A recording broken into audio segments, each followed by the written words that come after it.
चाहिए। कहीं कोई लाठीचार्ज नहीं हुआ है, कहीं पर भी। कहीं कोई एमएलआर नहीं हुई है, किसी के कोई चोट नहीं आई है और कोई लाठीचार्ज करने के आदेश नहीं दिए गए हैं। पुलिस सिर्फ इतना चाह रही थी कि आप सड़क को जाम मत करो। कोरोना का ज़माना है, एम्बुलेंसेस पेशेंट्स को लेके इधर से उधर भाग रही हैं, लोग अपने लोगों को लेके जा रहे हैं। किसानों का अधिकार है, वो अपनी बात रख सकते हैं, लेकिन सड़क जाम मत करें, यही उनको कहा गया। तो आपके जो पार्टी के नेता हैं, क्या उन्होंने पूरी स्थिति से बिना वाकिफ हुए ऐसे बयान दे दिए?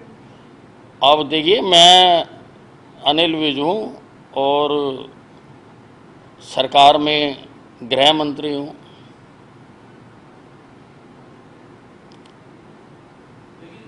लगातार आपके सांसद धर्मवीर सिंह ने भी बयान दिया, उन्होंने भी निंदा की। अब देखिए, मैं उनके बिहाफ पे कुछ नहीं कह सकता। मैं जो सरकार की ऑथेंटिक इन्फॉर्मेशन है, मैं आपको वो दे रहा हूँ, जो मैंने गैदर की है, और वो मैंने यही गैदर की है कि कहीं कोई लाठीचार्ज नहीं हुआ। अगर एक स्टेज में करिए, मंत्री हैं, लेकिन आपकी सरकार के कृषि मंत्री भी हैं, वो कहते हैं कि कांग्रेस के कार्यकर्ता थे, कांग्रेस के विधायक थे, कि इस कारण उन्होंने पहले पथराव किया, इसलिए सरकार को लाठीचार्ज। देखिए, मैं आपको फिर कह रहा हूँ, किसी प्रकार का कोई लाठीचार्ज नहीं हुआ है। ये फिर रोड जाम हो गया, पैनेटमिक चल रहा है, रोड जाम हुआ, सोशल रोड जाम करने का मुकदमा भी दर्ज किया गया है और केंद्र का जो स्टैंडर्ड ऑपरेटिंग प्रोसीजर है, एपिडेमिक एक्ट के तहत लोगों को इकट्ठा नहीं किया जा सकता, भीड़ इकट्ठी नहीं की जा सकती है, उस एपिडेमिक एक्ट के तहत मामला भी दर्ज किया गया है। साहब, ये किसानों की बात है, इसके अलावा ये भी देखा जा रहा है कि कोई सा राजनीतिक दल हो, लगातार चाहे बड़ौदा चुनाव की बात हो या अन्य बात हो, इस सब को लेकर जनसभाएं रैलियां हो रही हैं। एक योगेश्वर दत्त का भी वीडियो जो है पीछे वायरल हुआ, जिसमें 1000-1200 लोग थे। इसी तरह से इनेलो के जो करता देखिए, मैंने सारे अधिकारियों को कह दिया, एसपीज डीसीज को, सबको कह दिया कि अगर कहीं पर भी कोई भीड़ इकट्ठी करता है बियॉन्ड द लिमिट जो कि केंद्र ने इजाज़त दी है, आप उनके खिलाफ कार्रवाई करें।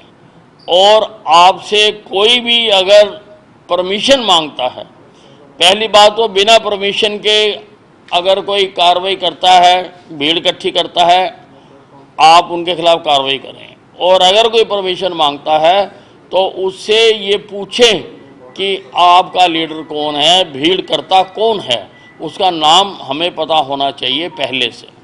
आपके आदेशों के बाद की कार्रवाई हुई किसी पॉलिटिकल व्यक्ति पे? क्योंकि जो योगेश्वर दत्त की जनसभा है वो 2 दिन पहले की है।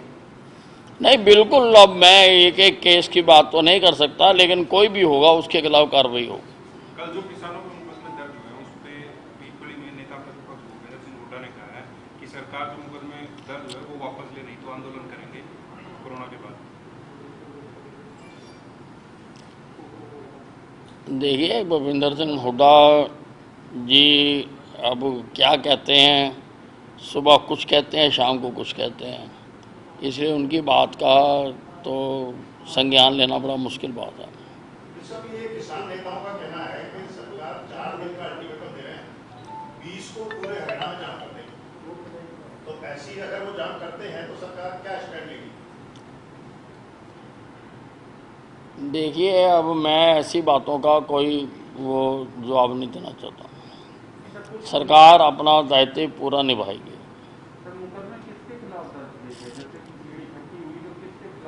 नहीं, वो एफआईआर है, वो एफआईआर साइट पे है, वो आप देख लीजिए।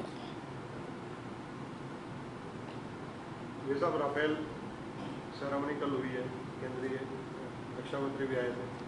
राफेल के आप चीन के जो समीपवर्ती एरिया हैं, जहाँ जो अपने एयर बेस है, वहाँ पर रखे जाएंगे या अम्बाला ही रहेंगे?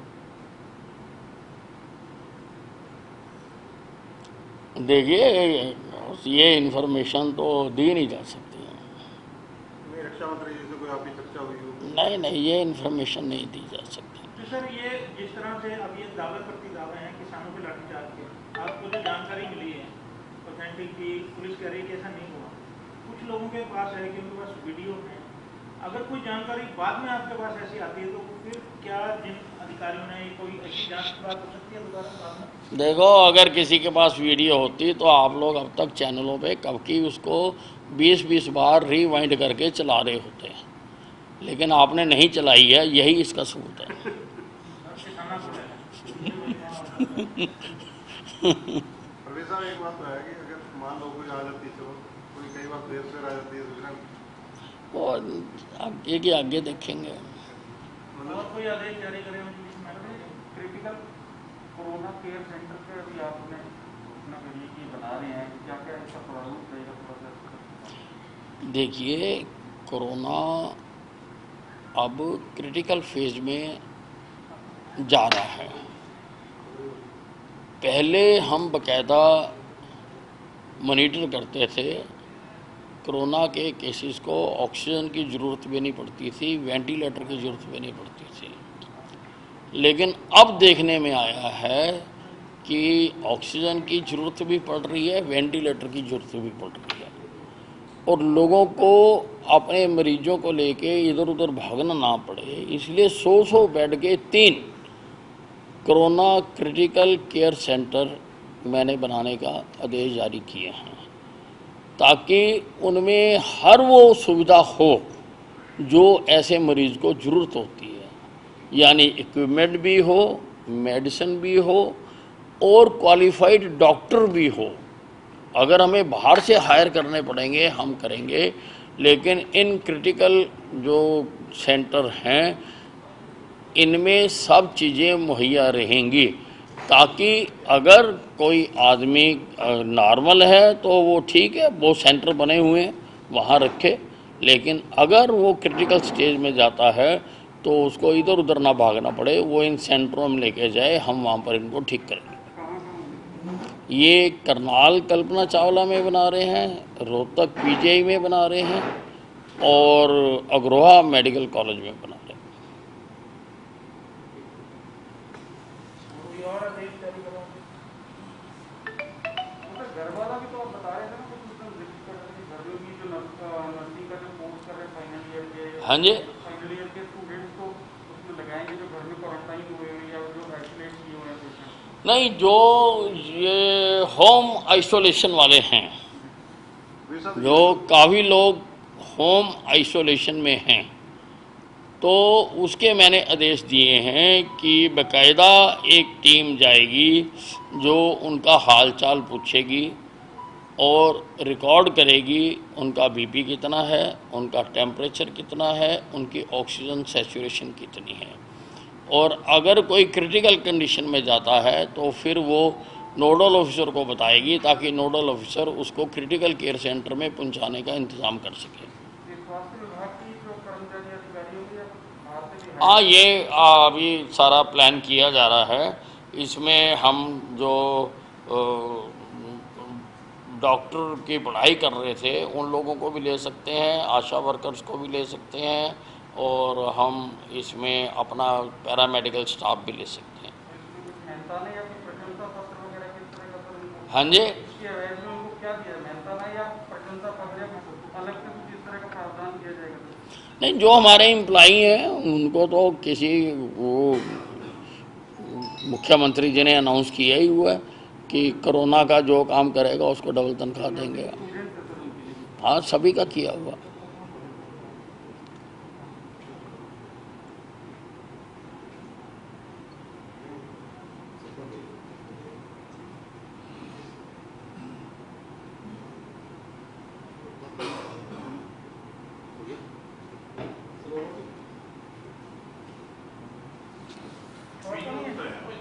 हाँ, क्या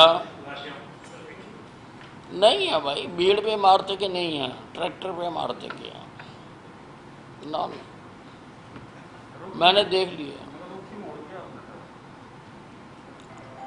वो एक ट्रैक्टर था, उसने आके पुलिस की जीप के ऊपर चढ़ा दिया था। सब भाग गए और पुलिस वालों ने ट्रैक्टर को। लक्ष्य को हासिल कर लेने का भरोसा है KMV। सपनों को नई उड़ान देने का भरोसा है KMV। प्रतिस्पर्धा के दौर में सफलता का भरोसा है KMV। पंजाब में नंबर 1 अग्रणी शिक्षण संस्थान है KMV। 135 सालों की स्वर्णिम परंपरा है KMV। भारत में शीर्ष रैंकिंग में शामिल कन्या महाविद्यालय जालंधर।